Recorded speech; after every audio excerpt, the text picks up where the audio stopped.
खुलुमबाय स्टुडियो दं आं राकेश रामसियारि जाय बिथांमोना जिअ सिम बाहायो बे जिअ सिम बाहायग्राफोरनि थाखाय मोनसे गोनांथार रादाब आरो दुखुनांथाव खौरां होननानै जों बुंनांगोन मानोना बे समाव जिअ सिम जाय बिथांमोना बाहायो दा बिथांमोना बे समाव रिचार्जनि जे मासुल रिचार्जनि जे बेसेन बे बेसेनखौ बांहोदों जिअ कम्पेनिया आरो बे समाव नोंथांमोननो बड'लेण्ड बुब्लिनि गेजेरजों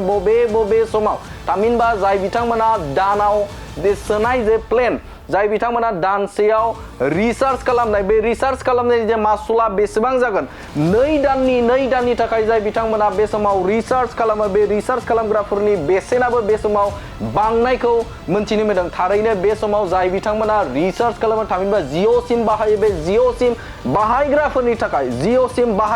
थाखाय बे समाव गोबां बिबांनि जे मासुल बे मासुलखौ खालामना होदों जिअ कम्पेनिया थारैनो नोंथांमोनाबो जुदि बे समाव जिअ सिम बाहायो बे जिअ सिम बाहायोब्ला नोंथाङाबो बे समाव रिचार्ज होनायाव गोबां बिबांनि जाखिनि एमाउन्टजों जाखिनि रांजों नोंथाङा रिचार्ज खालामदों फैबाय थानाय समाव नोंथाङा बेनिख्रुइ बांसिन रिचार्ज बा बेसेन होनानै नोंथाङा रिचार्ज खालामनो नांगोन आथिखालाव नोंथाङा जुदि 155 राङाव नोंथाङा दानारि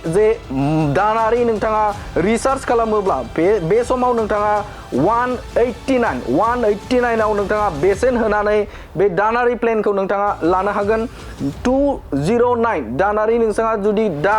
209 होनानै बेसेनाव नोंथाङा रिचार्ज खालामोब्ला दा 249 होनानै दा रिचार्ज खालामनो गोनां जासिगोन 239 होनानै बा 239 होनानै नोंथाङा दा रिचार्ज खालामोब्ला बे समाव नोंथाङा 299 होनानै 299 होनानै नोंथाङा रिचार्ज खालामनांसिगोन 299 होनानै दा जुदि नोंथाङा रिचार्ज खालामोब्ला फैबाय थानाय समाव नोंथाङा 349 होनानै नोंथाङा रिचार्ज खालामनांसिगोन 349 नोंथाङा दानाव दा जुदि नोंथाङा रिचार्ज खालामोब्ला दा फैबाय थानाय बा सिगांनि समाव नोंथाङा जुदि रिचार्ज खालामोब्ला बे समाव नोंथाङा गोदान प्लेन हिसाबाव 399 होनानै नोंथाङा रिचार्ज खालामनो नांसिगोन 399 होनानै सिगांनि समावनो जुदि नोंथाङा रिचार्ज खालामदोंब्ला बे समाव नोंथाङा 449 होनानै बे समाव नोंथाङा रिचार्ज खालामनो नांसिगोन माखासे माने जे जिअ'आ बे समाव सोलायथाय माखासे रिचार्जनि प्लेनखौ बे समाव सोलायना होदों 2 दाननि थाखाय नोंथाङा जुदि रिचार्ज खालामोब्ला बे समाव नोंथाङा 479 होनानै सिगाङाव नोंथाङा जुदि रिचार्ज खालामदोंब्ला बे समाव 579 होनानै नोंथाङा बे समाव रिचार्ज खालामनो नांसिगोन नोंथाङा सिगाङाव जुदि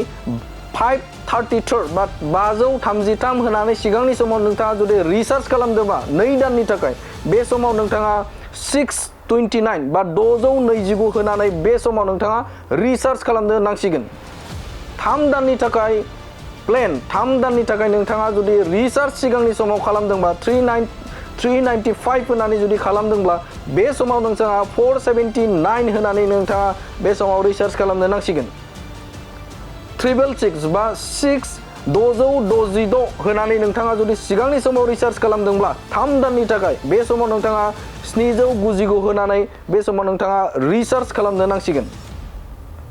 नोंथाङा जुदि सिगांनि समाव 719 होनानै रिचार्ज जुदि खालामदोंब्ला बे समाव 859 होनानै बे समाव नोंथाङा रिचार्ज खालामनो नांसिगोन सिगांनि समाव नोंथाङा 3 दाननि थाखाय 999 होनानै जुदि रिचार्ज खालामदोंमोनब्ला बे समाव नोंथाङा 1199 होनानै रिचार्ज खालामनो नांसिगोन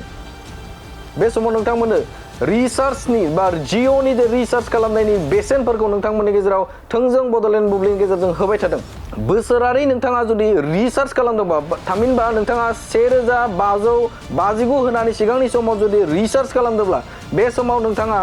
1899 होनानै रिचार्ज खालामनो नांसिगोन सिगांनि समाव नोंथाङा जुदि 2999 होनानै रिचार्ज खालामदोंब्ला बे समाव नोंथाङा 3599 होनानै रिचार्ज खालामनो नांसिगोन आरो बे समाव डाटाफोरनि माखासे बा नोंथाङा जुदि डाटा बाहायोब्ला बेनिबो माखासे बेसेनफोरखौ सोलायना होदों 15 नि थाखाय नोंथाङा बा 15 राङाव नोंथाङा जुदि सिगांनि समाव 1 GB नि थाखाय नोंथाङा जुदि बे समाव रिचार्ज खालामदोंब्ला बे बेसेना बांनानै 19 जाहैबाय 25 नि थाखाय बा 25 राङाव नोंथाङा 2 GB रिचार्ज खालामदोंब्ला नोंथाङा बे समाव 29 रां होनो नांसिगोन 61 राङाव नोंथाङा सिगांनि समाव जुदि रिचार्ज खालामदोंबा 8 जिबिनि थाखाय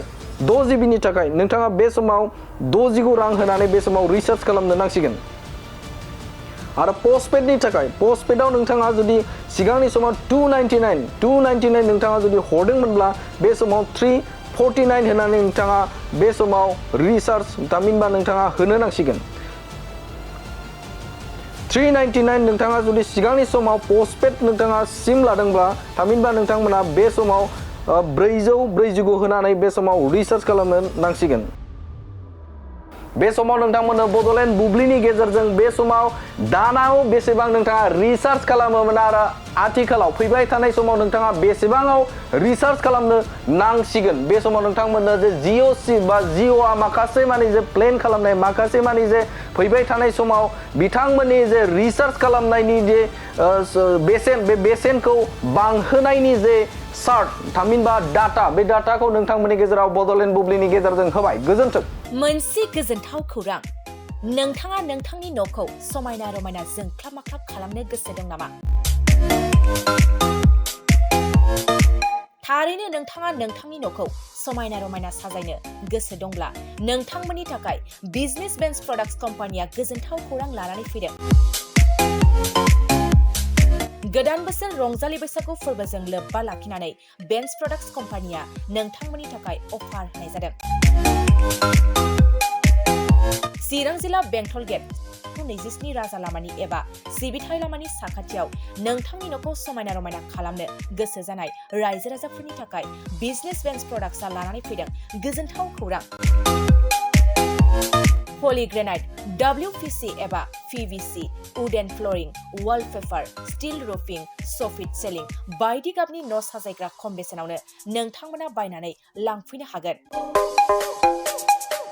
बेनि अनगायैबो नोंथाङा गोबां बाथ्रा मिथिनो थाखाय नैबे 8474015053 जानबुं नम्बरनि गेजेरजों नोंथाङा फन खालामनानै मिथिनो हागोन